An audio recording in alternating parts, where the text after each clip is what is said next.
નમસ્તે મિત્રો, યજુ સફર પરિવારમાં હું હરેશ જેઠવા ફરી આપની સાથે ઉપસ્થિત છું. આપણે પ્રેપોઝિશન્સ નામના ટોપિકની અંદર આગળના વિડીયો દ્વારા અનેક એંગલથી આપણે ચર્ચા કરી. અલગ અલગ પોઈન્ટ્સથી જે પ્રેપોઝિશન પૂછાય છે, ફ્રેશ પ્રેપોઝિશન આવી ગયા, ફ્રેઝલ વર્બ્સ આવી ગયા. હવે એક છેલ્લો પોઈન્ટ હજી પણ મારે તમને કહેવાનો છે. જો એ હું તમને માહિતી ન આપું તો એમ સમજુ હું કે ભાઈ એના વગર પ્રેપોઝિશન હજી ઇનકમ્પ્લીટ ગણાય.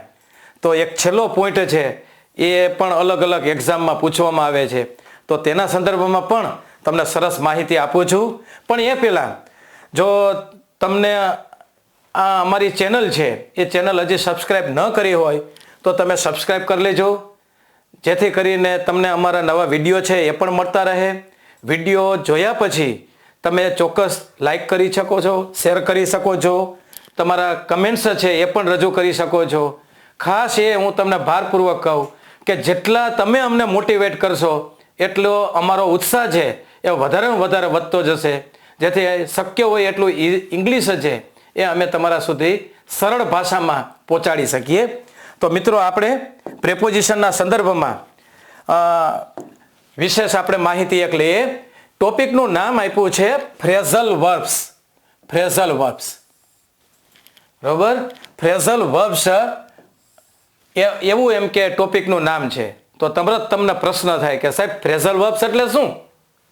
તો મિત્રો, કેટલાક ક્રિયાપદ એવા છે કે એ ક્રિયાપદને અંતે અલગ અલગ પ્રેપોઝિશન આપણે લગાડીએ ને તો એનો મિનિંગ, એનો અર્થ છે એ જુદો જુદો એમ કે નીકળે છે. દાખલા તરીકે મારી પાસે આ ગીવ શબ્દ છે, જોજો છે, ગીવ એટલે આપવું થાય, બરોબર. પણ ગીવ પછી જો હું પ્રેપોઝિશન અહીંયા અપ લગાડી દઉં તો એનો અર્થ આપવું નથી થતો, એનો અર્થ છોડી દેવું થાય, બરોબર. પછી હું આ ગીવ છે એની પછી અપ લગાડ્યું તો એનો અર્થ થાય ત્યજી દેવું, છોડી દેવું. પણ હું ગીવ પછી એમ કે અહીંયા હજી એક જુદો પ્રેપોઝિશન વાપરું, ગીવ અવે. ગીવ અવે તો એનો અર્થ ત્યાં ફરી પાછો બદલાઈ જાય છે. ત્યાં એનો અર્થ ત્યજી દેવું, છોડી દેવું એવો નથી થતો. અહીંયા ગીવ અવેનો અર્થ થાય વેચવું, આપી દેવું, એવો અર્થ થઈ જાય છે, બરોબર. ફરી પાછું એમ કે એક હજી પ્રેપોઝિશન ગીવ પછી હું અહીંયા ઇન લગાડું તો ત્યાં વેચવું, આપી દેવું એવો અર્થ નથી થતો. ત્યાં ગીવ ઇનનો અર્થ થાય છે ને તાબે થવું, ને શરણે થવું, બરોબર. તો કેટલાક ક્રિયાપદો કે એવા છે કે જેના અંતે અલગ અલગ પ્રેપોઝિશન મૂકવાથી એના અલગ અલગ અર્થ થાય છે. તો આ પ્રકારના ક્રિયાપદો ઇંગ્લિશમાં ફ્રેઝલ વર્બ્સ તરીકે ઓળખાય છે. ફરી એક વખત, કેટલાક ક્રિયાપદો અંગ્રેજીમાં એવા છે કે એ ક્રિયાપદને અંતે અલગ અલગ પ્રેપોઝિશન મૂકવાથી તેના જુદા જુદા અર્થ નીકળે છે, તેના જુદા જુદા અર્થ બને છે. આ પ્રકારના પ્રેપોઝિશન અંગ્રેજીમાં ફ્રેઝલ વર્બ્સ તરીકે ઓળખાય છે, બરોબર. તો મિત્રો, કેટલાક ક્રિયાપદોને અંતે જુદા જુદા પ્રેપોઝિશન લગાડવાથી તેના જુદા જુદા અર્થ, મિનિંગ થાય, રજૂ થાય છે. આ પ્રકારના ક્રિયાપદો ઇંગ્લિશમાં ફ્રેઝલ વર્બ્સ તરીકે ઓળખાય છે. તો તમામ પ્રકારની સ્પર્ધાત્મક પરીક્ષા, પછી હાઈસ્કૂલ લેવલની પરીક્ષાઓ હોય એ પરીક્ષાની અંદર વાતચીતમાં આ પ્રકારના પ્રેપોઝિશન્સ છે એ રોજબરોજ આપણે વાપરીએ છીએ. ઘણી વખત આપણી પાસે પ્રોપર માહિતી ન હોવાથી આપણને ખ્યાલ જ નથી આવતો કે આ પ્રેપોઝિશન છે એ કઈ કઈ રીતે વપરાય. તો ઇંગ્લિશ ભાષા છે એ આપણા સૌ કોઈ માટે એક પ્રેક્ટિસ આધારિત ભાષા છે. આપણી મધર ટંગ નથી. આ મધર ટંગ હોય તો એ નેચરલ લેંગ્વેજ બની જાય. આપણે એમ કે પ્રેક્ટિસ ન કરીએ તો પણ આપણને આવડવાની વાતાવરણમાંથી. પણ અંગ્રેજી ભાષા છે એ આપણી ભાષા નથી, એક સેકન્ડ લેંગ્વેજ છે, ફોરેનની લેંગ્વેજ. તો એ ભાષા છે એ શક્ય હોય એટલી આપણે પ્રેક્ટિસ કરીને શીખવાની, બરોબર. તો એ પ્રેક્ટિસ શક્ય હોય એટલી આપણે વ્યવસ્થિત રીતે શીખતા રહીએ, પ્રેક્ટિસ કરતા રહીએ તો આપણને આવડી શકે છે. તો કેટલાક ક્રિયાપદો જે તમને ખૂબ જ ઉપયોગમાં આવી શકે, એક્ઝામ ઓરિએન્ટેડ એવા ક્રિયાપદો મેં અહીંયા તૈયાર કર્યા છે. તો મને આશા છે કે ચોક્કસ તમને કંઈક એમાંથી શીખવા મળશે, કંઈક તમારા નોલેજમાં વૃદ્ધિ કરશે.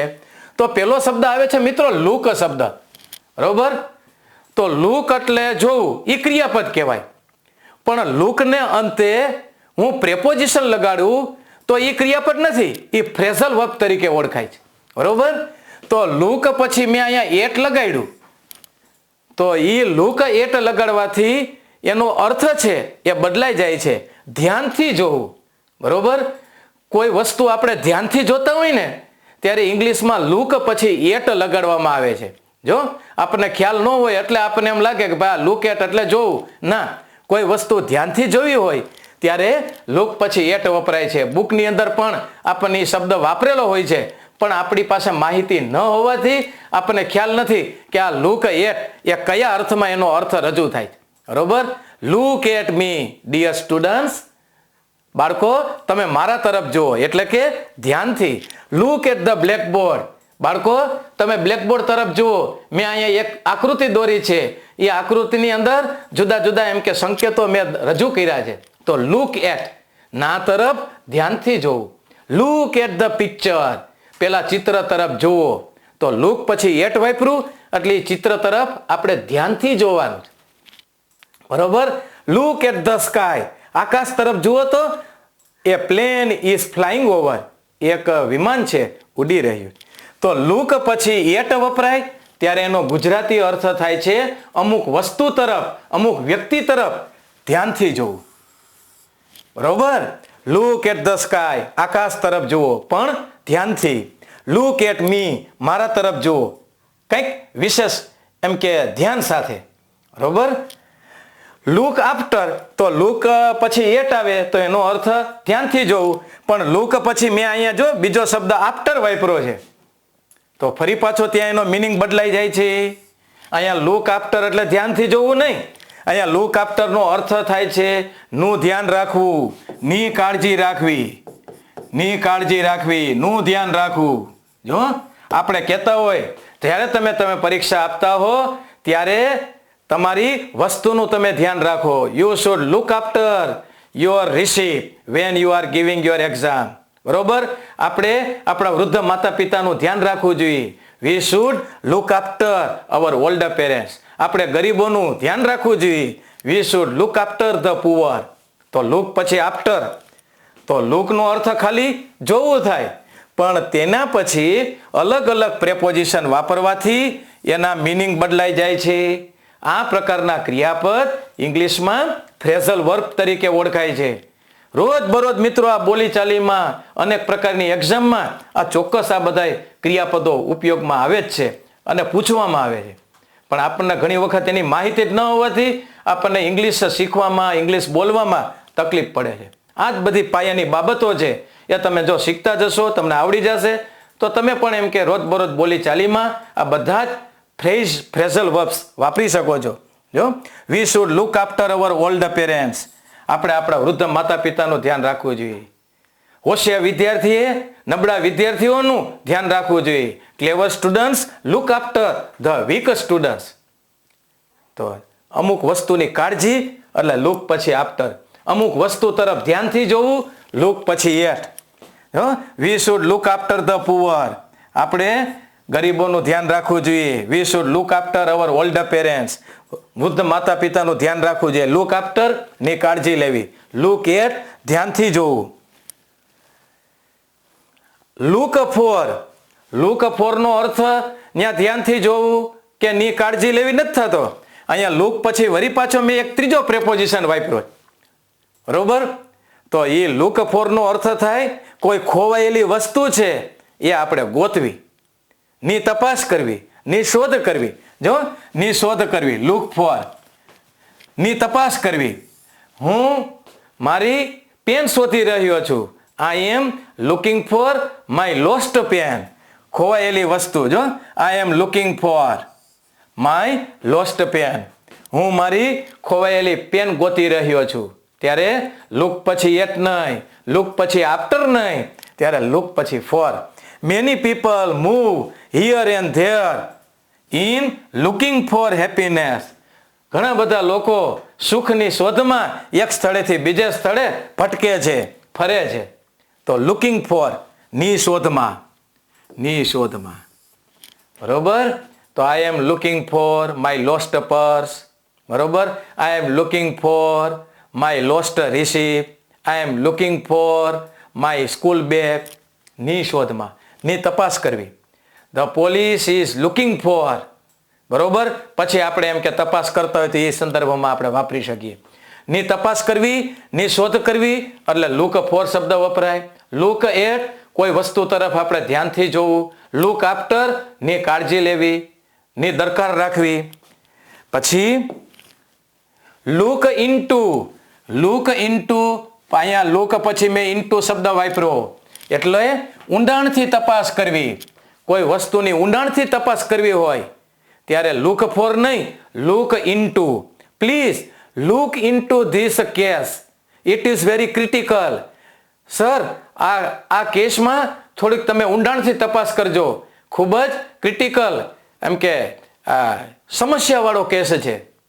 તો CID was looking into the case. CID આ કેસમાં ખૂબ જ ઊંડાણથી તપાસ કરી રહી છે. તો કોઈ વસ્તુની ઊંડાણથી તપાસ કરવી હોય ત્યારે લુક ઇનટુ શબ્દ વપરાય છે, બરોબર. The doctor was looking into this case very seriously. Doctor આ કેસમાં ખૂબ જ ઊંડાણથી તપાસ કરી રહ્યા કે એમને ખરેખર કેમ રોગ મટતો નથી, બરોબર. તો 4 પોઈન્ટ મેં તમને કીધા લુકના સંદર્ભમાં. લુક એટ, ના તરફ ધ્યાનથી જોવું. લુક આફ્ટર, ની કાળજી રાખવી, ની દરકાર રાખવી. લુક ફોર, ની તપાસ કરવી, ની શોધ કરવી. લુક ઇનટુ, ખૂબ જ કાળજીથી ધ્યાન આપવું, બરોબર. એટલે કે ઊંડાણથી તપાસ કરવી. તો આ ફ્રેઝલ વર્બ, બરોબર. ક્રિયાપદને અંતે જુદા જુદા પ્રેપોઝિશન લગાડવાથી એના જુદા જુદા અર્થ થાય એટલે ફ્રેઝલ વર્બ. ફરી પાછો એક બીજો શબ્દ આપણે લઈએ મિત્રો. જો ગીવ એટલે આપવું. તમને અત્યાર સુધી એમ જ ખ્યાલ હતો કે ભાઈ ગીવ નો અર્થ આપવું થાય, પણ આપણે ક્યાંક બુકમાં એમ કે વાંચતા હોય he gave up his a company, his a company, અથવા તો he gave up his a company, હાલો, અથવા તો he gave up smoking, gave up smoking, બરોબર. તો સામાન્ય રીતે ગીવ નો અર્થ આપવું થાય, પણ આપણે એમ કહીએ કે ભાઈ કરશન કાકા ગેવ અપ સ્મોકિંગ, કરશન કાકાએ ધૂમ્રપાન છોડી દીધી. એટલે પણ ગીવ નો અર્થ તો આપવું થાય, તો આ અપ એટલે છોડી દીધું કેવી રીતે? એ પ્રશ્નનો જવાબ અહીંયા હતો કે કેટલાક ક્રિયાપદ પછી પ્રેપોઝિશન વાપરવાથી એનો મિનિંગ બદલાઈ જાય છે. તો અહીંયા જો અલગ અલગ પ્રેપોઝિશન વાપરું એનો મિનિંગ જુદો બને છે, બરોબર. વોકેબ્યુલરી આ બને છે આનેથી, તો આપણા નોલેજમાં પણ વૃદ્ધિ થાય છે, બરોબર. ગીવ અપ, ગીવ અપ એટલે ત્યજી દેવું. ગીવ અપ એટલે છોડી દેવું, છોડી દેવું, ત્યજી દેવું. જો ગીવ નો અર્થ તો આમ આપવું થાય, પણ અલગ અલગ પ્રેપોઝિશન વાપરા તો એનો મિનિંગ અલગ અલગ બને છે. તો ઇંગ્લિશ ભાષાની મિત્રો વિશિષ્ટતા જ આ છે કે એમાં સ્પેલિંગ ઓછા છે, પણ એક જ સ્પેલિંગમાં અલગ અલગ પ્રેપોઝિશન મૂકવાથી એના અનેક નવા નવા બીજા અર્થો બને છે. તો એ નવા નવા અર્થો જો આપણા એટલા રોજબરોજમાં વપરાય છે એટલા શીખો તોય ઘણું છે, બરોબર. તો ગીવ અપ ત્યજી દેવું, છોડી દેવું. Give up your bad habit if you have. ઘણા મિત્રો એવા હોય કે ભાઈ એમને ફાંકી ખાવાની ટેવ પડી ગઈ હોય, તો મમ્મી પપ્પા કહે કે ભાઈ તારી આ ખરાબ ટેવ તું છોડી દે. ગીવ અપ, ગીવ અપ એટલે છોડી દે, ત્યજી દેવું. પછી કોઈ પણ કાળ સાથે વપરાય. હી ગેવ અપ, જો આવી રીતના પણ વાપરીએ મિત્રો. હી ગેવ અપ સ્મોકિંગ, તેમણે ધૂમ્રપાન છોડી દીધું. તો આ ગીવ ઉપરથી જ બને છે. લુક ઉપરથી લુકડ આવે. He looked at the sky, તેણે આકાશ તરફ નજર કરી તો એમને અનેક પક્ષીઓ ઉડતા જોવા મળ્યા. તો આ બધા ક્રિયાપદો છે, કોઈ પણ કાળ સાથે વપરાય, બરોબર, પણ એના મૂળ રૂપ ઉપરથી આપણે આગળ વધી શકે. તો ગીવ અપ એટલે છોડી દેવું. ગીવ અપ બેડ કંપની આપણે જોયું, બરોબર. Gave up smoking.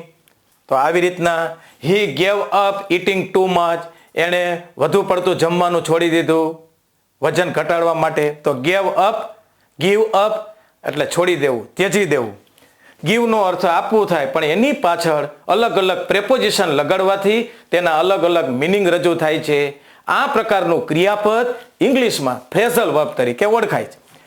ગીવ અવે, ગીવ અવેનો અર્થ ફરી પાછો ત્યાં બદલાઈ જાય છે. જો અહીંયા ગીવ અવે એટલે છોડી દેવું નહીં.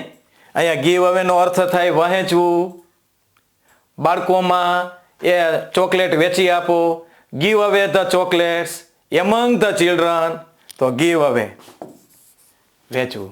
અતિથિ વિશેષે વિજેતાઓને સર્ટિફિકેટનું વિતરણ કર્યું, વેચવું. The chief guest gave away the prizes to the winners. બરોબર, તો ગીવ અવે એટલે વહેંચવું, વિતરણ કરવું. રોજ બરોજ બોલી ચાલીમાં આ બધા જ ક્રિયાપદો વપરાય છે. આપણને અત્યાર સુધી ખબર ન હતી એટલે આપણને ઇંગ્લિશ બોલવામાં, ઇંગ્લિશ સમજવામાં ને ઇંગ્લિશ શીખવામાં આપણને ક્યાંક ને ક્યાંક ડર હતો.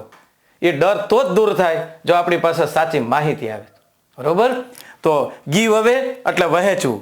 ગીવ અવે સ્વીટ્સ એમંગ ધ ચિલ્ડ્રન, બાળકોની વચ્ચે મીઠાઈઓ વેચી દો. The chief guest gave away the prices, અતિથિ વિશેષે ઇનામોનું વિતરણ કર્યું, ઇનામો વહેંચ્યા.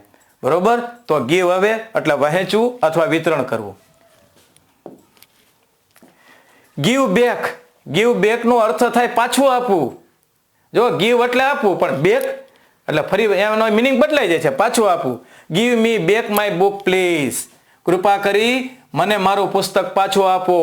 Give me back my pen please, કૃપા કરી મને મારી પેન પાછી આપો. Give me back my mobile please, મને મારો મોબાઈલ પાછો આપો. ગીવ બેક પાછું આપવું. બરોબર, પછી ગીવ ફોર્થ. ગીવ ફોર્થ નો અર્થ થાય છે બહાર કાઢવું. જો fire cracker gave fourth colourful light, ફટાકડા જેવા ફૂટ્યા, રંગબેરંગી કલરો બહાર નીકળ્યા. તો ગેવ ફોર્થ. ગેવ ફોર્થ એટલે અમુક વસ્તુ બહાર નીકળવી. તો અમુક વસ્તુ બહાર કાઢવી, અમુક વસ્તુ બહાર નીકળે ત્યારે ઇંગ્લિશમાં ગીવ પછી ફોર્થ તમને જોવા મળશે. બરોબર, તો એક ગીવ ક્રિયાપદ છે પણ એના પછી અલગ અલગ હું પ્રેપોઝિશન વાપરું છું તો એ ક્રિયાપદના ત્યાં અર્થ બદલાય છે. તો ક્રિયાપદની પાછળ અલગ અલગ પ્રેપોઝિશન લગાડવાથી જે એમ કે ક્રિયાપદનું રૂપ બને છે એ ઇંગ્લિશમાં ફ્રેઝલ વર્બ કહે છે. ગીવ અપ છોડી દેવું, ગીવ અવે વહેંચવું, ગીવ બેક પાછું આપવું, ગીવ ફોર્થ બહાર કાઢવું. બરોબર, ફટાકડાથી રંગબેરંગી પ્રકાશ બહાર નીકળ્યો. ગીવ ઇન, ગીવ ઇન એટલે તાબે થવું, શરણે થવું. જો તાબે થવું, શરણે થવું. તો એની અંદર please don't give in to injustice, કૃપા કરી અન્યાયને તાબે થશો નહીં. જો ને શરણે થવું, તો ને શરણે થવું એટલે ગીવ ઇન શબ્દ. તો ગીવ પછી એના 5 પ્રેપોઝિશન લગાડવાથી પાંચેયના મિનિંગ અલગ અલગ બન્યા. બરોબર, તો આપણે એને એકથી વધારે વખત મિત્રો પ્રેક્ટિસ કરવાની, ગોખણપટ્ટી નહીં કરવાની, પણ આપણે જોવાનું, વાક્ય બનાવતા શીખવાનું. આપણે ભલે ભૂલ પડે. બરોબર, don't give in to injustice. English જ્યારે આપણે બોલીએ ત્યારે મિસ્ટેક્સ થાય તો એ સ્વાભાવિક છે, પણ એ મિસ્ટેકથી ડરવું નહીં. તમે એક વખત કામ કરશો તો એમાંથી જ કંઈક શીખવા મળે. Please don't give in to injustice. Give in શરણે થવું, ને તાબે થવું. ઓકે, તો ગીવના સંદર્ભમાં મેં તમને માહિતી આપી. હવે બીજો એક શબ્દ છે ગેટ. ગેટ નો અર્થ થાય છે મેળવવું. બરોબર, ગેટ નો અર્થ થાય મેળવવું, પણ એ ગેટ પછી હું અલગ અલગ પ્રેપોઝિશન વાપરું તો એના મિનિંગ અલગ અલગ નીકળે છે. બરોબર, જુઓ તમે અહીંયા ગેટ એટલે મેળવવું, પણ ગેટ પછી અપ લગાડી દઉં તો એનો મિનિંગ ત્યાં બદલાઈ જાય છે. ગેટ અપ નો અર્થ થાય ઉઠવું. દાખલા તરીકે we should get up early every day, આપણે દરરોજ વહેલાસર ઉઠવું જોઈએ. બરોબર, આ કે ડિક્શનરીમાં ન હોય પાછો. આ એ મોટી ડિક્શનરી તમારી પાસે ઓક્સફોર્ડ ડિક્શનરી હોય ત્યારે આપણને અલગ અલગ એના મિનિંગ આપ્યા હોય કે આ ગેટ એટલે મેળવવું, પછી એમ કે અપ આપ્યું હોય તો ઉઠવું, ગેટ આઉટ આપ્યું હોય તો બહાર નીકળવું. તો રોજબરોજ આ બોલીચાલીમાં ફ્રેઝલ વર્બ્સ જે વપરાય છે એ ચોક્કસ આપણે શીખીએ, ચોક્કસ એના મિનિંગ યાદ રાખીએ. બરોબર, we should get up early every day, આપણે દરરોજ વહેલાસર ઉઠવું જોઈએ. બરોબર, ગેટ અપ એટલે ઉઠવું. ગેટ આઉટ, ગેટ આઉટ એટલે બહાર નીકળવું. ઘણી વખત બોસ છે એ ગુસ્સે થઈ જાય પ્યુન ઉપર, તો ગુસ્સામાં ને ગુસ્સામાં બોલી જાય છે, please gate out from here, નીકળો અહીંથી બહાર, ગેટ આઉટ. તો ગેટ આઉટ એટલે બહાર નીકળવું, બરોબર. તો ગેટ પછી આઉટ, ગેટ એટલે મેળવવું, પણ આઉટ વાપરું તો એનો મિનિંગ બદલાઈ ગયો, બહાર નીકળવું થાય. Gate out from the class please. ક્યારેક સાહેબ પણ એમ કે ગુસ્સે થઈ જાય કોઈ બેદરકાર વિદ્યાર્થી ઉપર અને વિદ્યાર્થીને કહી દે get out from the class, ક્લાસમાંથી બહાર નીકળ. ગેટ આઉટનો અર્થ થાય બહાર નીકળવું. પછી ગેટ ઓન, ગેટ ઓન એટલે બસમાં ચડવું, બેસવું. Let's gate on to the bus, ચલો આપણે બસમાં બેસીએ, બસ ઉપડવાની તૈયારીમાં જ. ગેટ ઓન, ગેટ ઓન એટલે ચડવું અથવા બેસવું. Let's gate on the bus, let's gate on the bus, ચલો આપણે બસમાં બેસીએ, બરોબર. Let's gate on the ship, ચલો આપણે શિપમાં બેસીએ, બરોબર. ચલો આપણે આપણી બેઠક લઈ લઈએ. તો બેસવું, ચડવું, બરોબર, ત્યારે ગેટ ઓન શબ્દ વપરાય. ચલો આપણે બસમાં બેસીએ. ગેટ ડાઉન, ગેટ ડાઉનનો અર્થ થાય નીચે ઉતરવું, બરોબર. Don't get down from the running bus,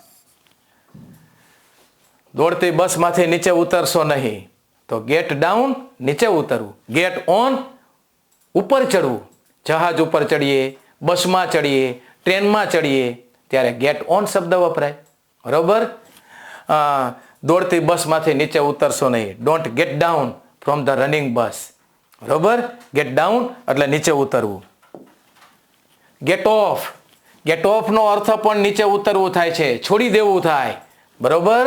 I got off the train when Rajkot came, જ્યારે રાજકોટ આવ્યું ત્યારે હું ટ્રેનમાંથી નીચે ઉતર્યો. ગોટ ઓફ એ ગેટનું એમ કે ભૂતકાળનું રૂપ છે. ગોટ ઓફ એટલે નીચે ઉતરવું, બસમાંથી, કારમાંથી, ટ્રેનમાંથી, પ્લેનમાંથી. ગોટ ઓફ એટલે નીચે ઉતરવું. ગેટ ઓન એટલે ચડવું, બરોબર. હા, ગોટ ઓફ એટલે નીચે ઉતરવું. ગેટ અવે, જો અહીંયા ગેટ પછી મેં હવે શબ્દ વાપર્યો છે તો ત્યાં એનો મિનિંગ બદલાઈ જાય છે. ગેટ અવેનો અર્થ થાય છટકી જવું, બરોબર, ભાગી જવું. The police could not catch the thief, police ચોરને પકડી ન શકી. બીકોઝ ધ થીફ ગોટ અવે, કારણ કે ચોર છટકી ગયો, ચોર ભાગી ગયો. છટકી જવું, ભાગી જવું, ત્યારે ગેટ અવે શબ્દ વપરાય. ગેટ ઉપરથી એના કાળ પ્રમાણે મિત્રો બીજા રૂપ બને. ગેટનું ગોટ થાય, બરોબર. પછી ગેટિંગ શબ્દ પણ થાય.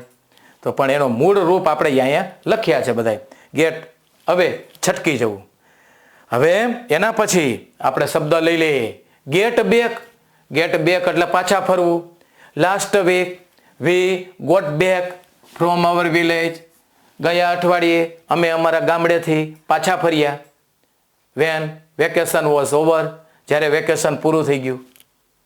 તો અમુક સ્થળેથી પાછા ફરીએ ત્યારે ગેટ બેક વપરાય. ગેટ ઉપરથી ગોટ આવે, બરોબર. ગોટ બેક પાછા ફર્યા. અમુક સ્થળેથી આપણે પાછા ફરીએ ત્યારે ગેટ પછી બેક આવે. તો ગેટના સંદર્ભમાં ઘણા શબ્દો મેં તમને કહ્યા. ગેટ અપ ઉઠવું, ગેટ ડાઉન નીચે ઉતરવું, ગેટ ઓન ચડવું, ગેટ બેક પાછા ફરવું.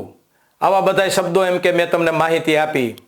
પછી એક શબ્દ આની પહેલાનો પણ શબ્દ એમ કે આપણે લીધો જ છે, તો એમાં પણ એમ કે આપણે જોયું, બરોબર. તો એ શબ્દ છે એને આપણે થોડુંક ધ્યાન રાખી લઈએ. એવા શબ્દો છે ગેટ અવે છટકી જવું. તો એકથી વધારે વખત તમે લર્ન કરશો, યાદ કરશો એટલે ચોક્કસ એ ગેટ પછી પ્રેપોઝિશન લગાડવાથી એના અલગ અલગ મિનિંગ બને છે એ તમને યાદ રહી શકશે, બરોબર. પુટ શબ્દ છે. પુટનો અર્થ આમ તો મૂકવું થાય. લ્યો, પુટ એટલે મૂકવું. એના ત્રણેય રૂપ સરખા છે, પુટ પુટ પુટ, બરોબર. પણ એ પુટ પછી હું અલગ અલગ પ્રેપોઝિશન વાપરું તો એના મિનિંગ અલગ અલગ બને છે. પુટ ઓન, બરોબર. પછી પુટ અપ, તો એનો પણ ત્યાં અલગ મિનિંગ બને છે. તો અલગ અલગ પ્રેપોઝિશન ક્રિયાપદને અંતે લગાડવાથી એના મિનિંગ જુદા જુદા બને છે. તો પુટ ઓન એનો ગુજરાતી અર્થ થાય પહેરવું. આપણે દિવાળી ઉપર નવા કપડાં પહેરીએ છીએ તો we put on new clothes on festivals. તહેવારો પર આપણે નવા કપડાં પહેરીએ છીએ. Yesterday I put on my new shoes. ગઈકાલે મેં મારા નવા બૂટ પહેર્યા. તો પુટ ઓન એટલે પહેરવું. પછી એનું કાળ પ્રમાણે પુટ્સ ઓન એ આવી શકે. બરોબર? તો પુટ પછી ઓન એટલે પહેરવું. પુટ અપનો અર્થ થાય મૂકવું. જો મૂકવું અથવા સ્થાપવું અથવા શરૂ કરવું. Please put up this book on the table. કૃપા કરી આ પુસ્તક ટેબલ પર મૂકી દો. Please put up this mobile on the chair. ખુરશી ઉપર આ મોબાઈલ રાખી દો. પુટ અપ મૂકવું, રાખવું. તો પેલો પુટનો અર્થ પુટ પછી અપ મૂકીશ એનો અર્થ થાય કોઈ વસ્તુ અમુક જગ્યાએ મૂકવી. તો પુટ અપ એટલે મૂકવું એવો અર્થ થાય. પછી બીજો અર્થ થાય છે સ્થાપવું અથવા શરૂ કરવું. જો my friend has put up A new school. મારા મિત્રએ એક નવી શાળા સ્થાપી છે, શરૂ કરી છે. બરોબર? તો કોઈ નવી વસ્તુ આપણે શરૂ કરતા હોય ત્યારે પુટ પછી અપ વપરાય છે. બરોબર? પુટ અપ એટલે નવું કોઈ વસ્તુ નવું કામ શરૂ કરતા હોય ત્યારે પુટ અપ એ ન્યૂ સ્કૂલ, એક નવી સ્કૂલ સ્થાપી. પુસ્તક મેળામાં ઘણા બધા નવા બુક સ્ટોલ સ્થપાયા હતા. તો જો એવું વાક્ય મેં લખ્યું છે મિત્રો, many book stalls had been put up in the book fair. પુસ્તક મેળામાં ઘણા બુક સ્ટોલ શરૂ કરાયા હતા. તો આ પુટ અપ એટલે શરૂ કરાયું. પુટ અપ એટલે શરૂ કરાયું. ઘણી વખત આપણને ખ્યાલ પણ ન હોય અને ઇઝી હોય પાછું. બરોબર? એટલે જેટલું તમે શીખતા રહેશો મિત્રો એટલું તમારા નોલેજમાં કંઈક ને કંઈક એડ થતું જશે. અને પછી જેમ જેમ આપણને વાતાવરણ મળતું જાય એ પ્રમાણે ચોક્કસ આપણે આ બધી પ્રેક્ટિસ કરતી રહેવાની. એટલે ઇંગ્લિશ ઘણું બધું તમારું એમ કે સુધરી જશે. પુટ અપ એટલે શરૂ કરવું. બરોબર? પુટ આઉટનો અર્થ ત્યાં પાછો બદલાઈ જાય છે. કોઈ આગ છે કે કોઈ એમ કે દાખલા તરીકે આવી લાઇટ છે એ બંધ કરી દેવી હોય, બુઝાવી દેવી હોય ત્યારે પુટ આઉટ શબ્દ વપરાય. બરોબર? તો જો please put out the fire. ફટાકડાના કારણે આગ લાગી ગઈ છે, કૃપા કરી આ આગ બુઝાવી દો. પુટ આઉટનો અર્થ થાય બુઝાવી દો, ઓલવી નાખો. તો પુટ આઉટ એટલે બુઝાવી નાખવું. આગ છે એ ઓલવી નાખવાની હોય, બંધ કરી દેવાની હોય ત્યારે please don't put out the tube light. I am reading. Tube light બંધ ન કરશો, હું વાંચી રહ્યો છું. જો ટ્યુબલાઇટ વગેરે બંધ ન કરવી હોય ત્યારે ડોન્ટ શબ્દ આપણે આગળ વાપરીએ. તો put out the light then go to the bed. Light બંધ કરો અને પછી સુવા જાઓ. પુટ આઉટ બંધ કરવું, ઓલવી નાખવું. કોઈ આગ છે એ ચાલુ હોય ત્યારે પણ પુટ આઉટ શબ્દ વપરાય. When the fire crackers blast. જ્યારે એમ કે ફાયર ક્રેકર ફટાકડા ફૂટ્યા તો ઘણી બધી આગ જોવા મળી, પછી આ આગને અમે બુઝાવી. વી પુટ આઉટ ધેટ ફાયર. અમે એ આગને પછી બુઝાવી. બરોબર? તો આગ બુઝાવી નાખ્યું ત્યારે પુટ આઉટ શબ્દ. બંધ કરી દેવું ત્યારે પણ પુટ આઉટ શબ્દ. બરોબર? Put out the light. લાઇટને બંધ કરો before you go to sleep. જ્યારે તમે ઊંઘવા જાઓ એ પહેલાં. પુટ આઉટ એના બે અર્થ. એક તો બંધ કરી દેવું અને આગ કે એવી કોઈ બાબત હોય એને બુઝાવી નાખવી. પુટ ઓફ શબ્દ પણ વાપરવા જોવા મળે રોજબરોજ બોલીચાલીમાં. પુટ ઓફનો અર્થ થાય કોઈ ઘટના છે, કોઈ કાર્યક્રમ છે, એ કાર્યક્રમને થોડી ક્ષણ માટે આપણે બંધ રાખીએ, થોડી ક્ષણ માટે આપણે એને મુલતવી રાખીએ ત્યારે ઇંગ્લિશમાં પુટ ઓફ વપરાય છે. બરોબર? દાખલા તરીકે he put off the meeting till tomorrow. તેણે આવતીકાલ સુધી મીટિંગ બંધ રાખી છે. Put of, OFF. ઓફ એટલે બંધ રાખી છે, મુલતવી રાખી છે. તો આમ તો જનરલી અહીંયા પોસ્ટપોન વપરાય, પણ પોસ્ટપોન ન વાપરવું હોય તો એનો સમાનાર્થી શબ્દ પુટ ઓફ થાય છે. જો he postpone the meeting till tomorrow. તેણે આવતીકાલ સુધી મીટિંગ બંધ રાખી છે. મારે અહીંયા પોસ્ટપોન નથી વાપરવું તો હું પુટ ઓફ વાપરી શકું. તો આવા સિમિલર વર્ડ, સિનોનિમ કેટલી બધી એક્ઝામની અંદર મિત્રો પૂછવામાં આવે. તો આ બધા ફ્રેઝલ વર્બ છે એ આપણને સિનોનિમમાં ખૂબ જ કામ લાગી શકે છે. બરોબર. તો પુટ ઓફ એટલે બંધ રાખવું, મુલતવી રાખવું, થોડાક સમય માટે કોઈ કાર્યક્રમ, કોઈ કામ થોડાક સમય માટે બંધ રાખવું, ત્યારે પુટ ઓફ શબ્દ વપરાય છે. તો પોસ્ટપોન એટલે બંધ રાખવું, એ મારે શબ્દ ન વાપરવો હોય તો તેની જગ્યાએ પુટ ઓફ શબ્દ હું વાપરી શકું છું. ઓકે ફ્રેન્ડ્સ, તો મેં આવા કેટલાક અગત્યના ક્રિયાપદો જે હતા કે એની પાછળ અલગ અલગ પ્રેપોઝિશન મૂકવાથી એના અલગ અલગ અર્થ નીકળે છે, એ મેં તમને શક્ય હોય એટલા એક્ઝામ્પલ દ્વારા તમને માહિતી આપી. વિશેષ તમારે જો કાંઈ પ્રેક્ટિસ કરવી હોય તો આપણી બુક છે મિશન ઇંગ્લિશ, એ મિશન ઇંગ્લિશ બુક છે એ પણ તમે પાસે રાખી શકો છો, જેથી કરીને તમને આની અંદર શક્ય હોય એટલી એક્સરસાઇઝ, બરોબર, કોઈ પણ લેંગ્વેજ ઉપર મિત્રો આપણે પકડ જો મેળવવી હોય તો એ લેંગ્વેજમાં આવતા એક્ઝામ્પલ, લેંગ્વેજની અંદર આવતી સમજૂતી અને એક્સરસાઇઝ આ આપણે ખાસ કરવું પડે છે. બરોબર.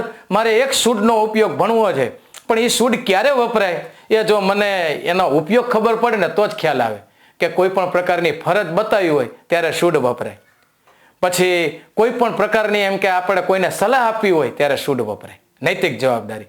તો આવી અનેક પોઈન્ટ્સના સંદર્ભમાં બેઝિક ઇંગ્લિશ ગ્રામરને લગતી મિત્રો લગભગ કમ્પ્લીટ માહિતી મેં આ બુકની અંદર મૂકી છે.